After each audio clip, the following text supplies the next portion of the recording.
하나님 말씀 묵상하도록 하겠습니다. 저와 함께 한참 동안 베드로의 편지를 묵상하게 될 텐데요. 오늘 그 첫 번째 시간입니다. 베드로전서 1장 1절에서 2절까지 한 목소리로 하나님의 말씀을 받들어 읽겠습니다. 저와 함께 1절부터 시작을 합니다. 시작.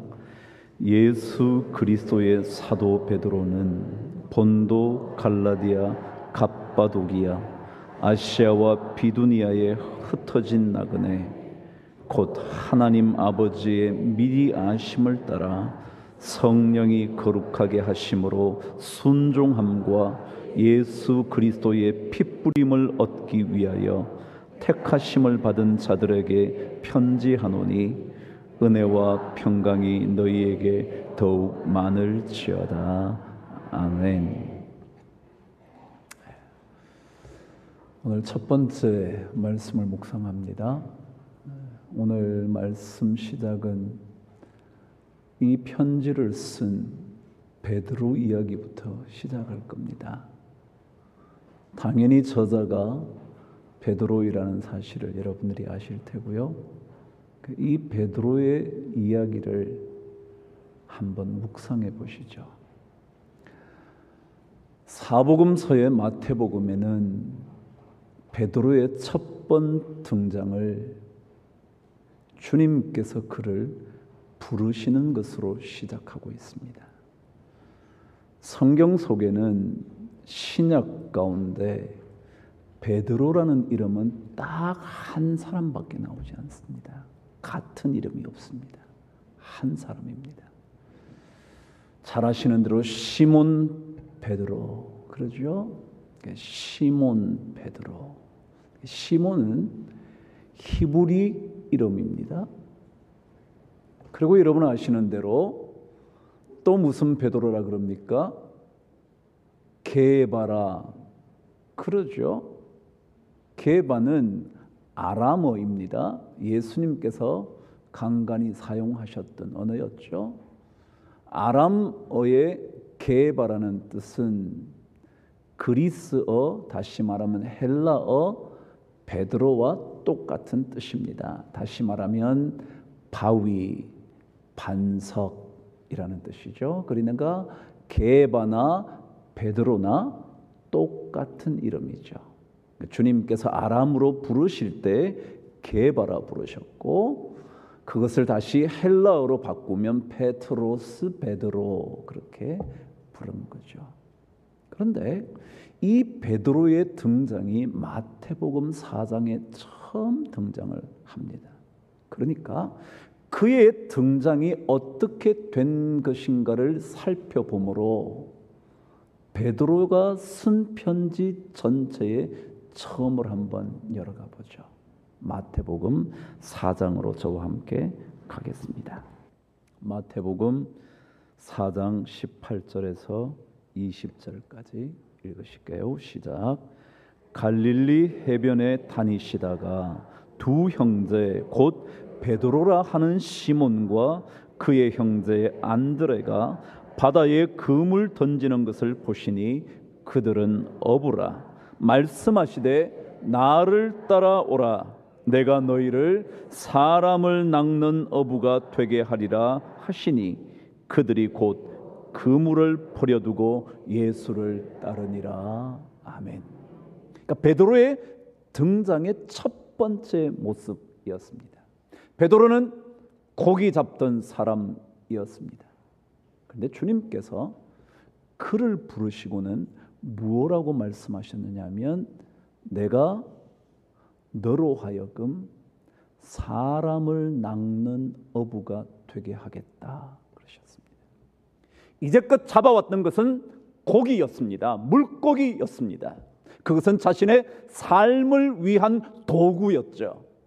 그런데 주님께서 베드로를 부르실 때 뭐라고 불렀냐면 이제부터 너는 사람을 낚는 물고기가 아니라 사람을 낚는 어부로 만들겠다 그랬어요.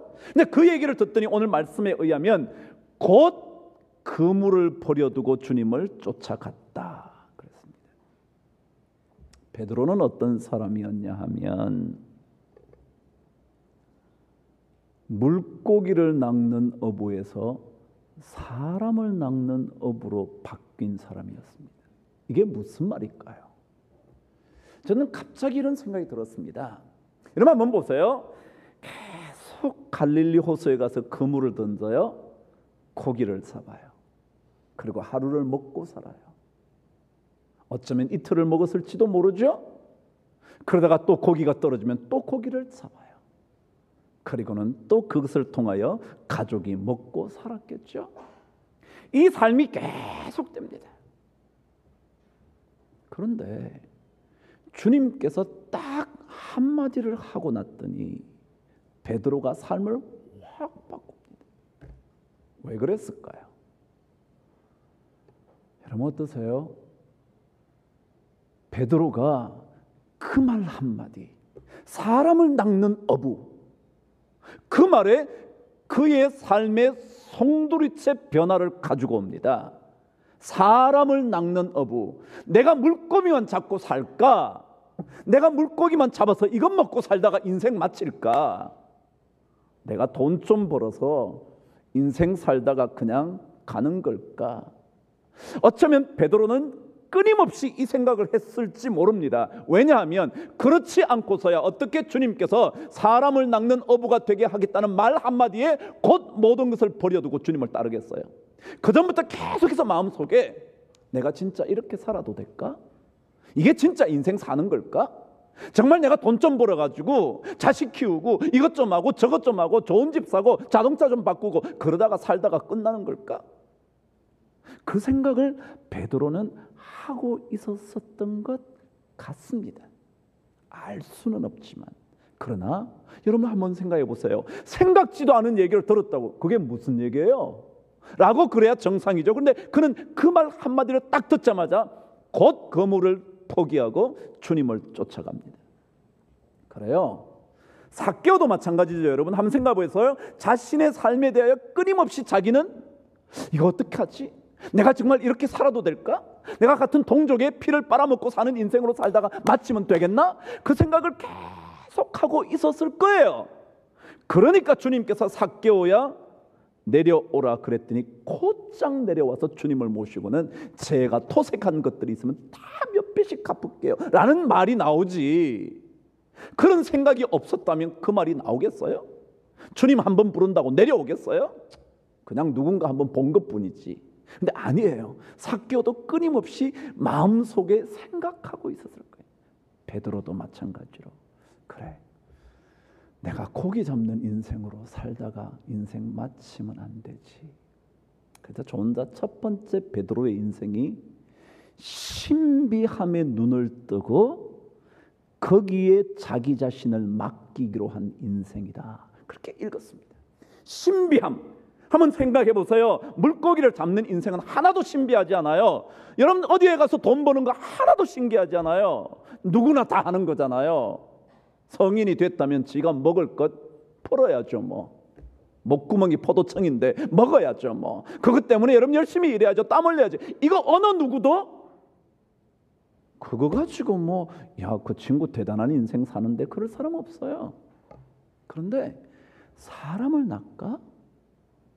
내가 이제껏 물고기를 잡는 인생인데 사람을 끌어오는 인생이 된다고? 라는 신비로운 영역을 자신의 삶으로 가져오는 거예요. 고기만 잡던 인생에게 들려진 신비한 이야기, 사람을 낚는 어부. 그런 거래요. 신앙은 어떤 거냐면요, 신비함을 볼 줄 알아야 돼요. 그냥 일상에 일어나는 거 그거야 누가 몰라요. 그래서 기도도요, 그냥 사업 좀 잘, 그거는요 신비하지 않아요. 그냥 사업 잘 되는 거지 뭐. 어쩌다가 하나님 은혜로 더 잘 되면 조금 놀라울 뿐이지만 그것은 그냥 일상의 삶에 불과해요. 그런데 진짜 그래, 내 삶이 이런 삶만은 아니지. 물고기가 아닌 다른 어떤 의미를 찾고 있었던 베드로. 그것을 신비함이라고 표현한다면, 그것을 신앙이라고 표현한다면, 그것을 영적인 삶이라고 표현한다면 그는 영적인 삶에 눈을 뜨고 싶었던 사람이에요. 계속 거기에 관심이 있었던 거예요. 내가 이 땅에 살기는 살지만, 내가 고기는 먹고 살지만, 내가 고기 잡아서 우리 가족을 먹이면서 살지만. 왜요? 베드로는 결혼했거든요. 결혼해서 장모님도 있다는 거 들어보셨잖아요. 그렇게 살았으니까 당연히 그렇겠죠 뭐. 그러나 그럼에도 불구하고 그는 그 삶만이 아닌 또 다른 삶이 있다는 걸 생각하고 있었던 것 같습니다. 왜냐하면 주님이 사람 낚는 어부가 돼야지.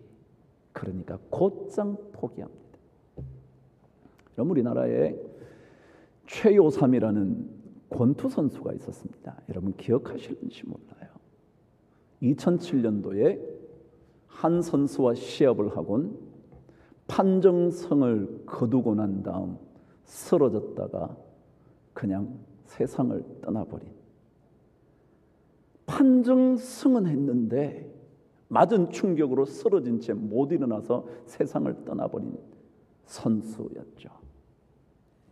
근데 그는 결혼하지 않았답니다. 그래서 언제나 시합을 하면 시합에서 벌어온 돈을 가지고 어머님, 자기 누나, 자기 동생 늘 섬겨줬던 겁니다. 어머니 집도 마련해주고 어머니 좀 더 편하게 하시도록 하고, 동생 챙겨주고 누님 가정도 챙겨주면서 조카들에게 필요한 것도 사다주고, 그렇게 살았다는 겁니다. 근데 그가 죽던 그해, 그 시합이 있던 그날 동생에게 이런 얘기를 했다는 겁니다. 야, 우리 부끄럽게 살지만은 말자 그랬답니다. 그리고는 그 말을 남기고 시합하고 그는 생명을 잃었습니다. 여러분 한번 보세요.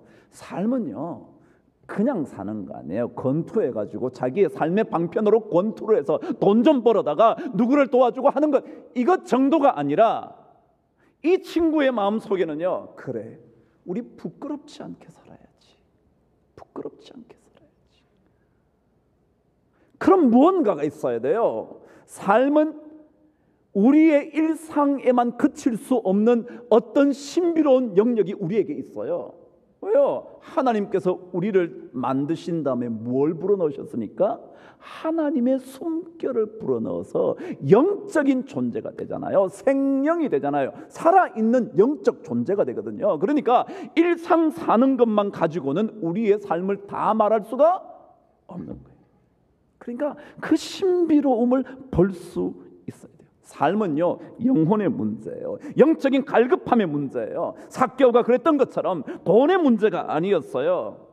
영혼의 메마름이 채워질 수 있느냐 없느냐의 문제예요. 만일 여러분과 제가 영적인 메마름에 둔감하다, 그런 사람은 영장이라고 말할 수 없어요. 만물의 영장, 영적인 존재 중에 최고라고 말하는 사람일 수 없어요. 왜요? 인간은 영적인 그 무언가를 볼 줄 알아야 되고, 그것에 관심이 있어야 되고, 그것에 대하여 자신의 삶을 투자할 수 있어야 되기 때문에 그렇죠. 그래서 삶에 예수 믿지 않는 사람은 의미라고 말한다면, 의미가 채워지지 않으면 세월이 갈수록 삶은 공허해져요. 내가 물고기만 잡다가 그만둘까?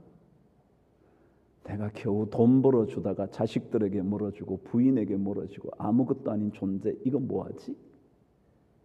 그게요 의미가 사라지면, 그리스도인들에게는 영혼의 이 질문이 사라지면, 너 도대체 뭐 때문에 돈 버는데? 네가 왜 이렇게 열심히 일하는데? 그게 영적인 질문에 대한 답변을 얻지 못하면, 그래서 신비함을 풀어갈 수 있는 영적인 능력이 갖춰지지 않으면 아무것도 아니에요.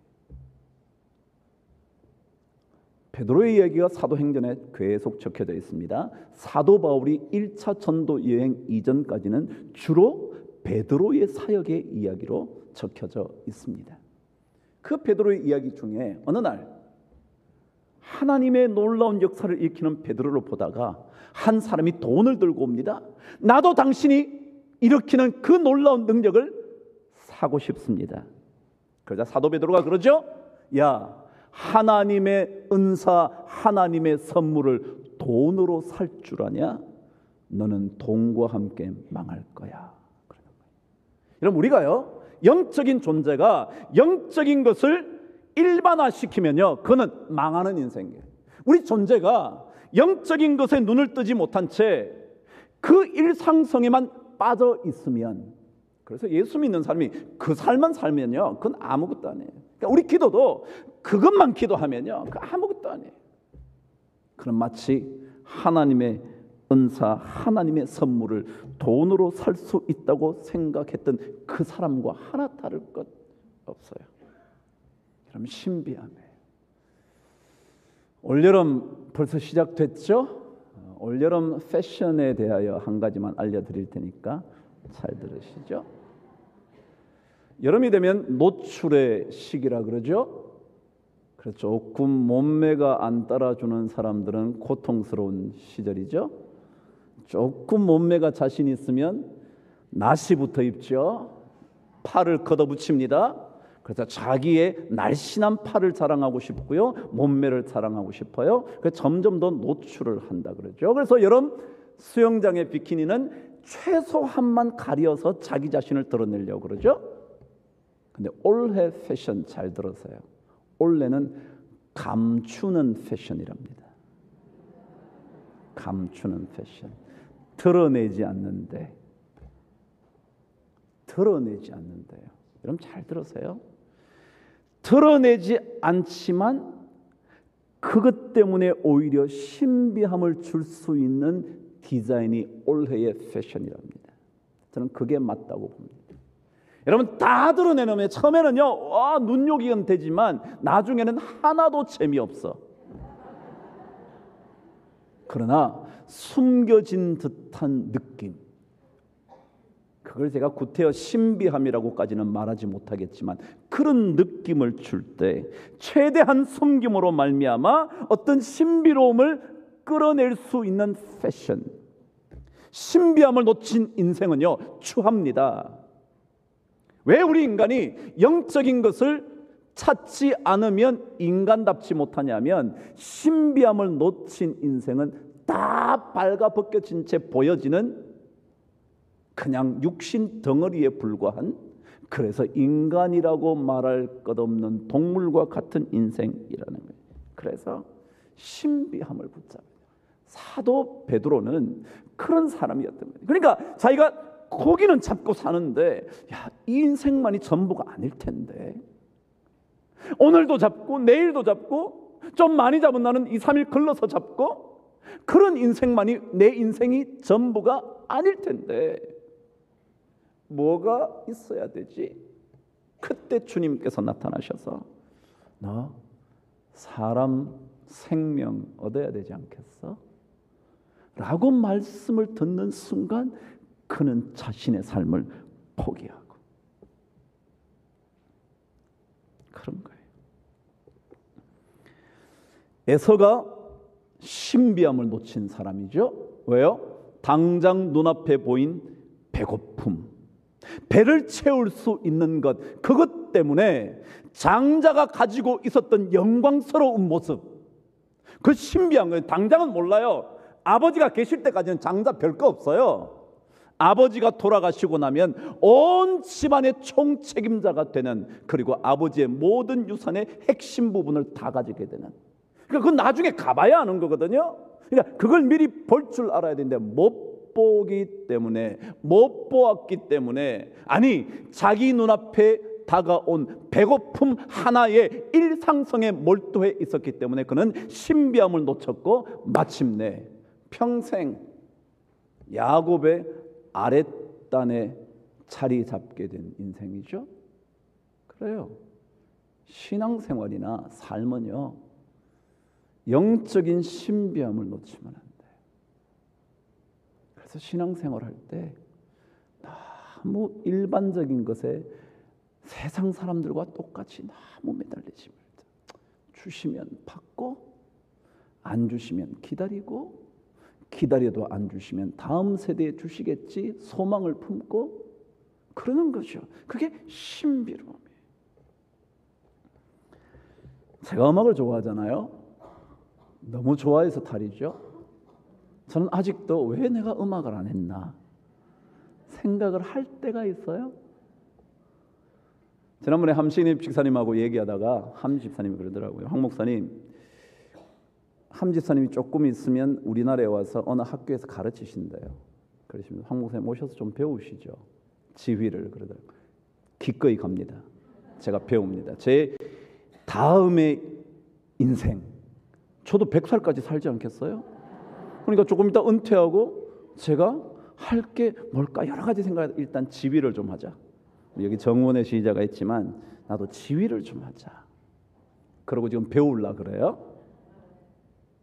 그런데 이 교향악단에요, 제일 큰 악기가 뭔지 아세요? 생각나시는 분 뭐 있어요? 제일 큰 악기. 네. 높이로 따지면요, 콘트라베이스가 제일 큽니다. 이따만하죠. 뭐 이만큼 이렇게. 그래서 보통 사람이 뭐 잘 못 들죠. 뭐 팀파니는 건 자기가 들고 다니지 않잖아요. 그건 그게 놔두는 악기고, 콘트라베이스가 제일 큽니다. 여러분 아시죠? 바이올린, 비올라, 첼로, 콘트라베이스 많은 게 서여가지고 막 이렇게 하는 거. 그런데요, 이 콘트라베이스는요, 굉장히 저음이죠. 제일 높은 소리는 약간 현악기 중에 말한다면 바이올린이에요. 그 중에도 제1 바이올린이에요. 그 다음에 제2 바이올린이 나오죠. 그 다음에 비올라가 조금 더 소리가 조금 더 무거워요. 그 다음에 첼로죠. 그리고 가장 밑바닥의 소리가 콘트라베이스예요. 근데 이 콘트라베이스는요, 소리가 거의 잘 들리지 않아요. 교향악단의 연주를 들으면 그 소리가 특별히 잘 들리지 않아요. 예외적으로 콘트라베이스만 연주하는 부분이 따로 나오면 몰라도 그렇지 않을 때는 그 소리가 안 들려요.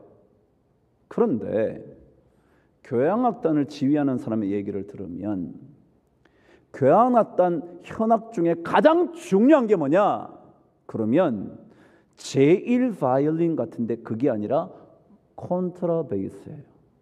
베이스라 그럽니다. 이 베이스가 중요해요. 왜냐하면 이 소리가 저음으로 쫙 깔려줘야 나머지 음들이, 소리들이, 악기들의 소리들이 거기에 따라서 어우러져서 화음이 나온다는 거예요. 그래서 이 콘트라베이스의 소리에 민감하답니다, 지휘자들은. 왜요? 그 소리가 제대로 깔려주지 않으면 음악 전체가 어울림의 소리가 안 나오기 때문에. 여러분이 자꾸 눈에 보이는 것만 생각을 해요. 드러나는 것만 생각해요. 제1 바이올린의 연주가 탁월하면 그것이 좋은 것처럼 생각해요. 그러나 보이지 않게 숨어있는 신비함의 어떤 삶의 순간, 아니 우리 삶 속에 보이지는 않지만 저 깊은 곳에 자리 잡고 있는 영적인 그 무엇, 그거 없으면 안 돼요. 그래서 저는 오늘 이것을 너무너무 강조하고 싶은 거예요. 계속 책을 읽고 있었어요. 이번에 이효령 씨가 책 한 권을 펴냈어요. 제목이 딸에게 보내는 굿나잇 키스예요. 그 딸이 탁월한 실력으로 미국에서 검사 생활, 변호사 생활 하다가 목사가 됐거든요. 그러다가 실명했다가 눈을 다시 찾았다가 그리 많지 않은 나이로 세상을 떠났죠. 그래서 이 아버지가 먼저 떠난 이민아 목사 그 딸에게 미처 해주지 못했던 굿나잇 키스를 해주고 싶다며 글을 쓴 거예요. 한번 읽어보자. 참 감동적. 자식을 가진 아버지의 마음 얼마나. 여러분 아시는 이효령 씨는 얼마나 유명해요. 워낙 유명하니까, 글로서 유명한 사람이니까 글이 막 쓰여질 때는요, 자식이 오는 게 방해가 되는 거예요. 글을 써야 되는데 자식이 와서 뭐 아빠 안아줘 뭐 이러면 안 되는 거예요. 그러면 아빠 글 써야 되니까 너 가. 이 목사도 그래요. 토요일 날 애들이 공부 안 하죠. 학교 안 가죠. 그래서 아빠한테 오면 저는 아빠 설교 그러거든요. 그래서 이 아이가 굿나잇 키스를 받고 싶었는데 꼭 그런 거 아니라 야, 잘 자라, 나 잘 자, 푹 잠잘 자, 좋은 꿈 꿔. 그 얘기를 아이가 듣고 싶어서 아빠한테 왔는데 한 번 제대로 해본 적이 없었다는. 그래서 떠나 보내고 난 다음에 그 사람이 딸에게 보내는 굿나잇 키스라는 글을 손이를 간 겁니다. 이 이민아 딸이 예수를 만나기 전에 검사, 변호사, 돈을 엄청 번 겁니다. 그래가지고 미국 LA 쪽에 있는 최고의 휴양지 비치가 있는 그곳에 큰 저택을 가지고 살았다는 겁니다. 그 유명한 헌팅턴 비치에 살았는데 거기는 유명한 사람들이나 돈 많은 사람들이 대저택을 갖고 있는 곳입니다. 그 아버지인 이혜령 씨가 어느 날 그 집에 갔다는 거예요. 딱 가보니까 수십 평이 넘는 응접실이 몇 평이라고요? 여러분 까불지 마세요. 그러니까 조금 여러분 50평짜리 60평짜리 산다고 너무 그렇지. 응접실만 몇 평이 되는데 거기에 황금빛 도는 슈타인웨이, 그 유명한, 보통 슈타인은 제일 싼 게 2, 3억이에요. 근데 그런 거 딱 갖다 놓은 그 집에 딱 창문으로 보면 앞에 비치가 쫙 보이는 모래톱이 쫙 막 갈라지고 거기에 새들이 막 날아오고 막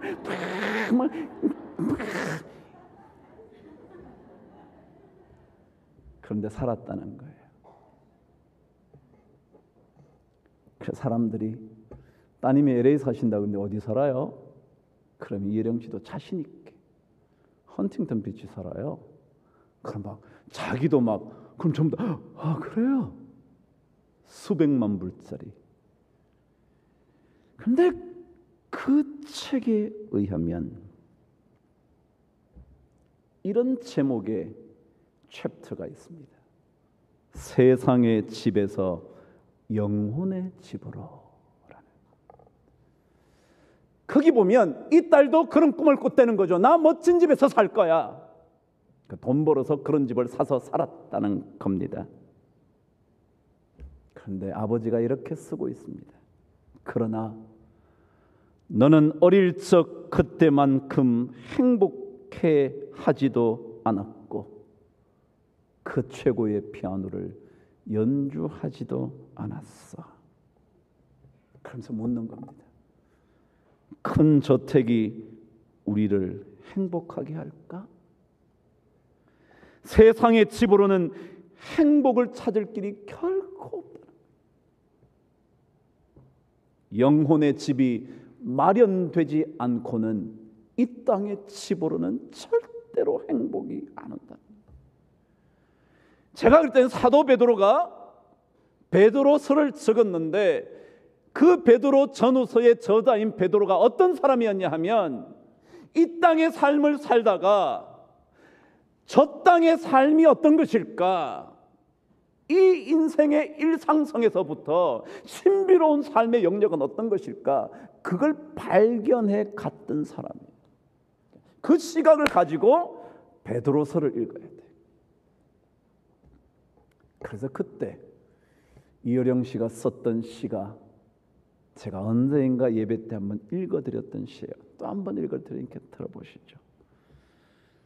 내가 살 집을 짓게 하소서. 다만 숟가락 2개만 놓을 수 있는. 아무리 큰 집이면 뭐예요? 그 수십 평 되는 응접실이 있으면 뭐예요? 행복하지 않은데. 아시는 대로 지금 김모모 의원과 결혼했다 이혼했죠? 다 모르셔서 그런데 얘기하면 그 사람은 재혼해서 최모라는 유명한 배우와 결혼했죠? 그 이혼의 아픔, 20몇 살밖에 되지 않은 아들을 잃는 아픔,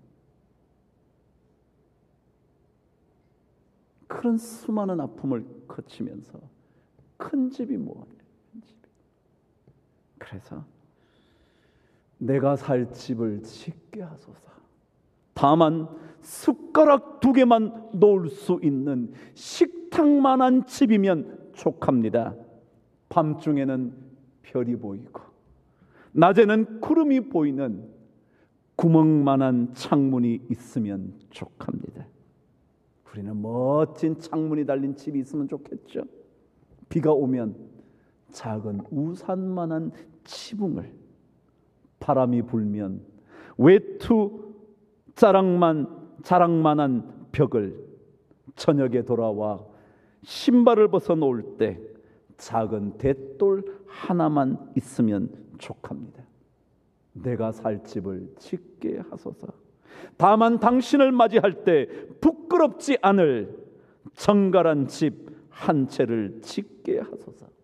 그리고 또 오래오래 당신이 머무실 수 있도록 작지만 흔들리지 않는 집을 짓게 하소서. 기울지도 쓰러지지도 않는 집을, 지진이 나도 흔들리지 않는 집을, 내 영혼의 집을 짓게 하소서. 여러분, 그래요. 우리는 뭘 지어야 되느냐면요, 영혼의 집을 지어야 돼요. 이 땅의 것들을 잘 지어보려고 몸부림치지 마시고요, 영혼의 집을 잘 지어봐야지. 그래서 사도 베드로는 그 놀랍도록 자신의 삶을 완전히 바꿀 수 있어요. 고기 잡던 인생에서 그 고기에 잡을 힘과 능력이 됐던 그물을 다 버려두고 주님을 쫓을 수 있게 된 거죠. 오늘 제가 베드로에 대하여 몇 가지를 더 해야 되는데 일단은 여기까지 하고 다음 조금 베드로에 더 하고요, 1절 2절로 넘어갈 겁니다. 그래요. 신앙생활 조금은 신비한 것을 찾아보시죠. 너무 세상 사람들과 똑같은 것 찾지 마시고 조금은 더 신비한 것. 저에게 한 성도님, 권사님이 오셨어요. 그럼 뭘 이렇게 백에다가 뭘 주셨더라고요.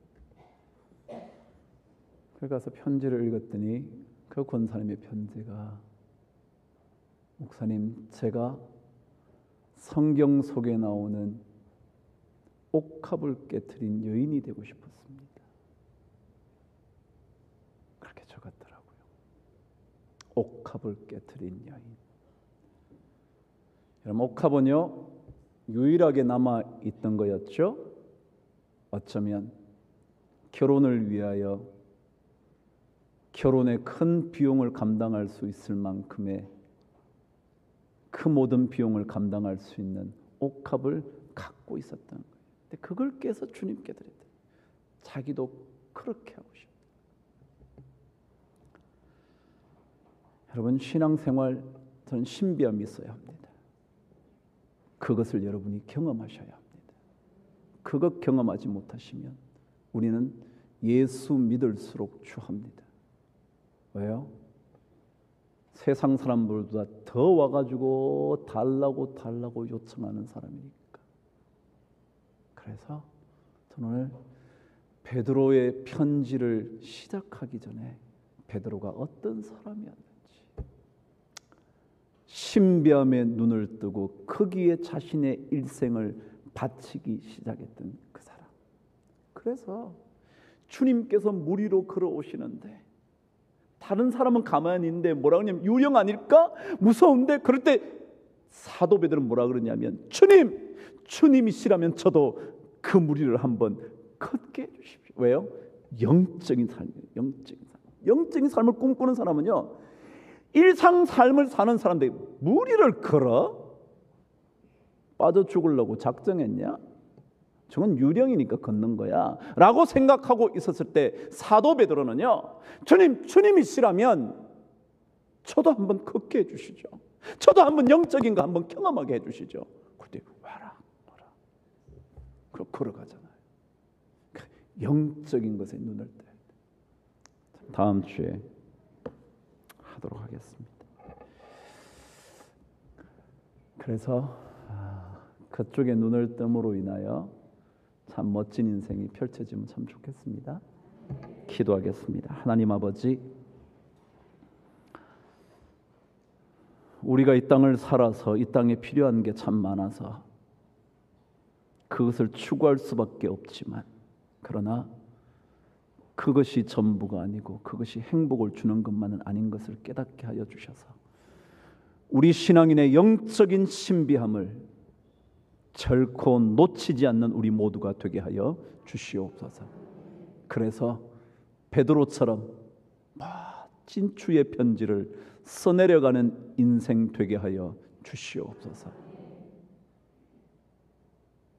오늘 주의 성전에 나와 말씀 앞에 엎드린 주의 모든 백성들의 인생을 영혼의 갈급함을 채워주시는 생수로 우리를 적셔주시는 그런 놀라운 은혜를 받고 돌아갈 수 있도록 축복하여 주시기를 예수 그리스도 이름으로 기도합니다. 아멘.